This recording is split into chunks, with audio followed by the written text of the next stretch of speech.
Janasena party ఆవిర్భావ వేదికగా పవన్ కళ్యాణ్ చేసిన వ్యాఖ్యలకు టీడీపీ నుంచి కౌంటర్లు వస్తున్నాయి. తన పార్టీ నిలబడటంతో పాటు 4 దశాబ్దాల పార్టీని కూడా నిలబెట్టాము అంటూ పవన్ చేసిన వ్యాఖ్యలు ఇప్పుడు మంటలు రేపుతున్నాయి. పవన్ వ్యాఖ్యలపై టీడీపీ శ్రేణుల నుంచి కొత్త అసంతృప్తి రగులుతుంది. అంటే పవన్ కళ్యాణ్ లేకపోతే తాము గెలవలేమా అనే వాదన వినిపిస్తున్నారు. టీడీపీ లేకుండా అన్ని సీట్లలో వాళ్ళు గెలవగలిగేవారేనా అని భారీ స్థాయిలో మెజారిటీ వచ్చేవా అని ప్రశ్నిస్తున్నారు.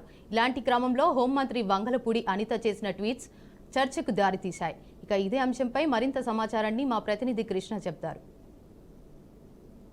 Thank you Devika. మొత్తానికి నిన్న జరిగిన జనసేన పార్టీ ఆవిర్భావ దినోత్సవంలో అయితే జనసేన నాయకుడు పవన్ కళ్యాణ్ చేసిన వ్యాఖ్యలు అయితే 2 రాష్ట్రాల్లో హాట్ టాపిక్ గా మారిందని అనుకోవచ్చు. మొత్తానికి చూస్తే ఏది ఏమైనప్పుడు కూడా జయకేతన అయితే ఇది చేయడం అయితే జరిగింది. మొత్తానికి జనసేన ఆవిర్భావ దినోత్సవంలో అయితే పవన్ కళ్యాణ్ చేసిన వ్యాఖ్యలు అయితే ఏవైతే ఉన్నాయో అవి టీడీపీ నాయకులు కూడా తీవ్రంగా ఖండిస్తున్నారు అయితే అనుకోవచ్చు. మొత్తానికి చూస్తే ఏదేమైనప్పుడు కూడా వంగల అనిత ఏదైతే హోమ్ మినిస్టర్ గా ఉన్నారో ఆమె కూడా ఈ ట్విట్టర్ ద్వారా అయితే పోస్ట్ చేయడం కూడా జరిగిందని అనుకోవచ్చు. మొత్తానికి చూస్తే ఏదేమైనప్పుడు కూడా ఈ యొక్క తెలుగుదేశం పార్టీలో కార్యకర్తలు కావచ్చు, అదే విధంగా నాయకులు కూడా పవన్ కళ్యాణ్ పైన కూడా మండిపడే అవకాశాలు అయితే కనిపిస్తున్నాయని అనుకోవచ్చు. మొత్తానికి చూడాలి ఏది ఏమైనప్పటికీ పిఠాపురంలో జరిగిన పవన్ కళ్యాణ్ ఆవిర్భావ దినోత్సవం, జనసేన ఆవిర్భావ దినోత్సవానికి అయితే ఏదైతే ఉందో ఆ ఆవిర్భావ దినోత్సవానికి పవన్ కళ్యాణ్ అయితే మాట్లాడే మాటలు కూడా ఏదైతే ప్రజలు ఉద్దేశించి మాట్లాడాలి, కానీ ఇట పార్టీల పరంగా మాట్లాడకూడదని కూడా పలు రకాల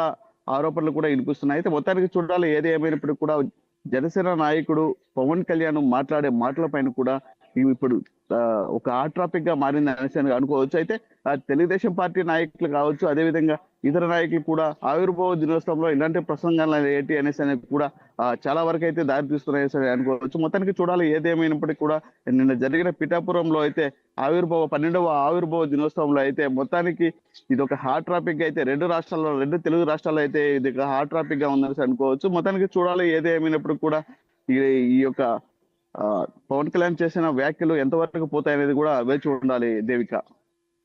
రైట్, థ్యాంక్ యూ కృష్ణ.